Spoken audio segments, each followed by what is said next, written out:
안녕하세요. 이번 시간에는 박근혜 대통령이 탄핵된 이유와 의문점에 관해서 이야기를 해볼까 합니다.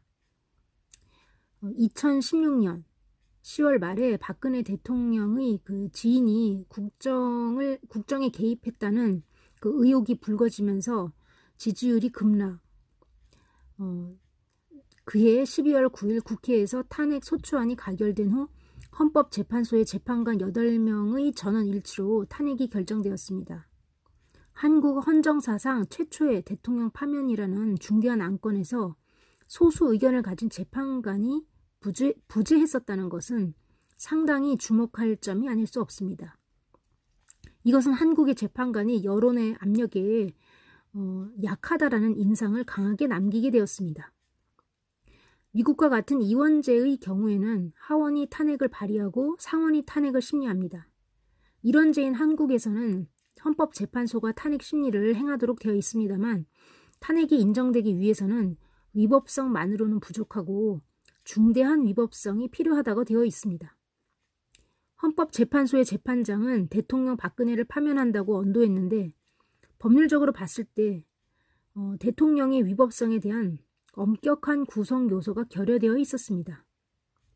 대통령의 위법성을 증명해 줄 수 있는 것이 없었다는 것입니다. 이것은 제형 법정주의에도 위배된다고 할 수 있겠습니다. 재판관이 객관적이지 않은 판단이 반영되었다고 비판받지 않을 수 없습니다. 결국 탄핵의 결정적인 원인이 되었던 것은 삼성 재벌을 둘러싼 뇌물수수 의혹이었는데 그것에 대한 어떠한 자백도 그 어떤 증거도 제시되지 않았던 것입니다. 오직 심증만이 있었을 뿐이었죠. 이러한 문제의 결정적인 발단이 되었던 것은 앞에서 말했지만 박근혜 대통령의 지인 여성에게 연설을 상담했다는 소문과 그 근거로 제시되었던 것이 태블릿이었습니다. 이젠 그 태블릿의 소유자가 전혀 다른 사람이었다는 것이 밝혀졌는데요. 따라서 모든 것이 선동과 날조에서 비롯되었다는 것이 들통이 났습니다.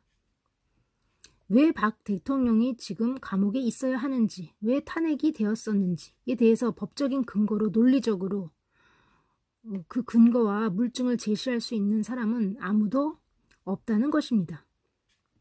어떤 사람들은 촛불혁명이다, 민주주의 승리이다 하면서 기뻐할지 모르겠지만 솔직히 자신들의 손으로 직접 선거를 통해 뽑은 대통령을 중대한 위법성조차도 제시하지 못한 채 탄핵으로 파면시키고 감옥에 가둔 것은 그야말로 수치스러운 일이 아닐 수 없을 것입니다. 도저히 자부심을 가질 만한 일이 아닐 것입니다.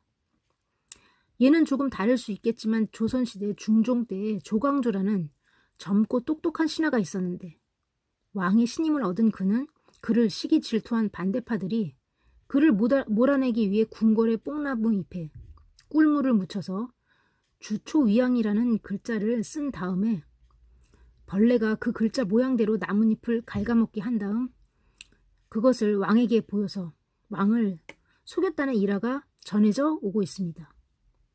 주초위양에서 그 주와 초를 합하면 조가 되니까 즉 조씨가 왕이 된다는 하늘의 계시이다.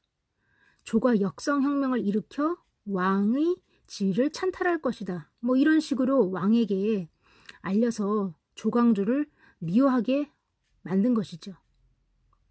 왕은 반대파의 계략에 넘어가 결국 조광조에게 사약을 내리게 되었는데 박근혜 대통령의 반대파는 주초위양이 아닌 태블릿을 이용해 국정농단이라는 죄를 조작하여 뇌물수수 혐의를 날조하여 국민들을 속였던 것입니다.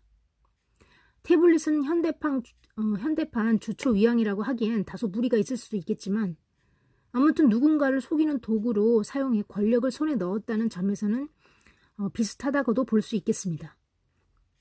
박근혜 탄핵에 대해 후세의 역사에 어떤 식으로 기록이 될지 매우 궁금해집니다. 이상입니다. 감사합니다.